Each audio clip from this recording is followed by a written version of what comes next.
आजकल YouTube पर एक बड़ा इंटरेस्टिंग ट्रेंड देखने को मिलता है।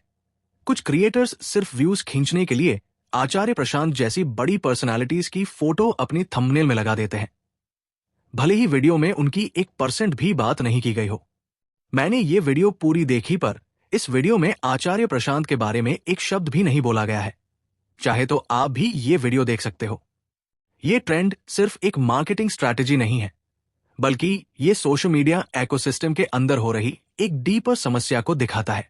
और अगर हम इसको लाइटली लेते रहे तो ये पूरा सिस्टम धीरे धीरे क्वालिटी कंटेंट के खिलाफ काम करने लगेगा। सबसे पहले बात करते हैं कि ऐसा होता क्यों है। Simple reason, algorithm. यूट्यूब का एल्गोरिदम उस कंटेंट को पुश करता है जिसे लोग जल्दी क्लिक करें, जल्दी वॉच करें। और नेचुरली किसी फेमस चेहरे को देखकर लोग क्लिक कर देते हैं। आचार्य प्रशांत की फोटो देखने के बाद व्यूअर अस्यूम कर लेता है कि शायद उनकी कोई डीप बात, कोई फिलोसॉफिकल ब्रेकडाउन या उनका पॉइंट ऑफ व्यू इस वीडियो में मिलेगा। लेकिन जब अंदर की बात सामने आती है तो पता चलता है कि कंटेंट बिल्कुल अनरिलेटेड है। ये एक्सपीरियंस न व्यूअर के लिए हेल्दी है, न क्रिएटर्स के लिए फेयर, और लॉन्ग टर्म में पूरे प्लेटफॉर्म के ट्रस्ट को नुकसान पहुंचाता है। अब ये सिर्फ एक थंबनेल का इशू नहीं है, ये एक साइकोलॉजिकल फेनोमेनन है। थंबनेल एक तरह से प्रॉमिस होता है। व्यूअर उसी प्रॉमिस के भरोसे वीडियो खोलता है, लेकिन जब वीडियो का अंदरूनी कंटेंट उस प्रॉमिस को डिलीवर नहीं करता तो यूजर ट्रस्ट टूटता है। और ट्रस्ट टूटने का मतलब है कि आगे चलकर जेन्युइन क्रिएटर्स जो सच में मेहनत से क्वालिटी कंटेंट बना रहे हैं, उन्हें भी सफर करना पड़ेगा, क्योंकि ऑडियंस स्केप्टिकल हो जाती है। ये वही चीज है जिसे हम कहते हैं सिस्टेमिक इंपैक्ट। एक छोटे से मिसलीडिंग मेथड को बार बार रिपीट करने से पूरा इकोसिस्टम प्रभावित होता है। दूसरी बात, इसमें एक एथिकल कंसर्न भी है।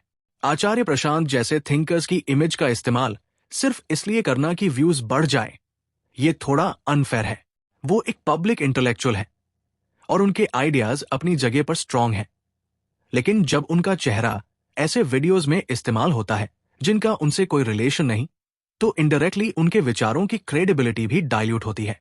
ये बात सिर्फ आचार्य प्रशांत तक सीमित नहीं है। कल को कोई भी फिलोसफर, साइंटिस्ट या टीचर जिसकी डिजिटल पहचान स्ट्रांग है, उसकी इमेज को भी इसी तरह एक्सप्लॉइट किया जा सकता है। और ये चीज नॉलेज बेस्ड कंटेंट की ऑथेंटिसिटी को वीकन करती है। अब सवाल यह है कि लोग ऐसे क्लिकबेट थंबनेल्स खोलते क्यों रहते हैं। The answer is simple. हमारा दिमाग शॉर्टकट डिसीजंस लेता है।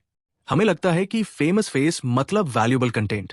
लेकिन जब ऑडियंस बार बार ऐसा महसूस करती है कि उन्हें सिर्फ फेस दिखाया गया और कंटेंट कुछ और निकला, तब एक तरह का फ्रस्ट्रेशन बिल्ड होने लगता है। और ये फ्रस्ट्रेशन डायरेक्ट क्रिएटर्स पर नहीं, पूरे प्लेटफॉर्म पर रिफ्लेक्ट होता है। लोग कहते हैं यूट्यूब पर बहुत फालतू चीजें हैं, जेन्युइन कंटेंट ढूंढना मुश्किल है। यानी एक क्रिएटर की गलती बाकी 100 क्रिएटर्स को इनडायरेक्टली नुकसान पहुंचा देती है। यही है नेटवर्क इफेक्ट। अब लॉजिकल पॉइंट ये आता है कि क्या इस बिहेवियर के पीछे कोई नेसेसरी कारण है? हाँ, लेकिन जस्टिफिकेशन नहीं। ऑनलाइन कंपटीशन इतना हाई हो चुका है कि क्रिएटर्स प्रेशर में अनकन्वेंशनल तरीकों का इस्तेमाल करने लगते हैं। लेकिन कोई तरीका पॉपुलर होना और जस्टिफाइड होना दोनों अलग बातें हैं। व्यूअर एंगेजमेंट बढ़ाना अच्छा है, लेकिन मिसलीडिंग तरीके लॉन्ग टर्म ग्रोथ को कभी सपोर्ट नहीं करते। ये वही चीज है जिसे हम कहते हैं short term gain versus long term credibility. Short term में व्यूज मिल जाते हैं, लेकिन लॉन्ग टर्म में चैनल की ऑथेंटिसिटी खत्म होने लगती है। और यहां एक इंपॉर्टेंट बात आती है, ऑडियंस रिस्पॉन्सिबिलिटी। हाँ, क्रिएटर्स गलत कर रहे हैं, लेकिन ऑडियंस अनजाने में उन्हें रिवॉर्ड भी कर रही है। हर बार जब हम बिना सोचे समझे किसी मिसलीडिंग थंबनेल पर क्लिक करते हैं, हम एल्गोरिदम को सिग्नल देते हैं कि ये स्ट्रैटेजी काम करती है, और एल्गोरिदम उसी पैटर्न को और भी अग्रेसिवली प्रमोट करने लगता है। यानी रिस्पॉन्सिबिलिटी दोनों तरफ है। क्रिएटर्स को एथिकल होना होगा और ऑडियंस को अवेयर। ऐसे ट्रेंड्स के खिलाफ लड़ने का एक ही तरीका है, क्वालिटी को इंपॉर्टेंस देना। अगर किसी क्रिएटर को सच में आचार्य प्रशांत पर कंटेंट बनाना है, तो साफ साफ थंबनेल और टाइटल में बताएं कि वीडियो किस बारे में है, क्या पर्सपेक्टिव है और क्यों व्यूअर को इसे देखना चाहिए। और अगर टॉपिक का उनसे कोई संबंध ही नहीं है, तो उनकी इमेज सिर्फ अट्रैक्शन के लिए इस्तेमाल करना गलत है, चाहे वो कितना भी कॉमन ट्रेंड क्यों न हो। अंत में बात सीधी है, कंटेंट बनाना सिर्फ व्यूज का खेल नहीं है, ये रिस्पॉन्सिबिलिटी का काम है। सोशल मीडिया एक पावरफुल मीडियम है जहां एक थंबनेल भी लोगों की परसेप्शन शेप कर सकती है। इसलिए अगर हम चाहते हैं कि YouTube एक मीनिंगफुल जगह बने जहां नॉलेज, आइडियाज और जेन्युइन डिस्कशंस को स्पेस मिले, तो हमें मिसलीडिंग प्रेजेंटेशन को नॉर्मलाइज नहीं करना चाहिए।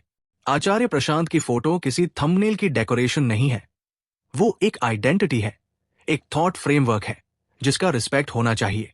अगर हम कंटेंट में सिंसेरिटी लाएंगे तो ट्रस्ट भी वापस आएगा और ऑडियंस भी वही कंटेंट देखेगी जो सच में वैल्यू प्रोवाइड करता है।